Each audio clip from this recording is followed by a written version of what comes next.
ಇವತ್ತೇ ಅಣ್ಣ ಇಷ್ಟು ಜನ ಸೇರಿರೋದು.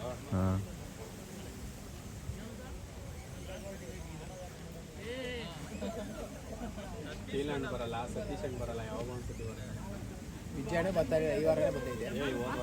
ಹಾಂ, ಹೋದ ವಾರ ಈ ವಾರ ಈ ಮಹೇಶ್ ಅಣ್ಣ ಅಷ್ಟು ಒಂದು ವಾರ ಬರೋದೇ ಡೈಲಿ ವಾರ ವಾರ ಬರ್ತಾರೆ.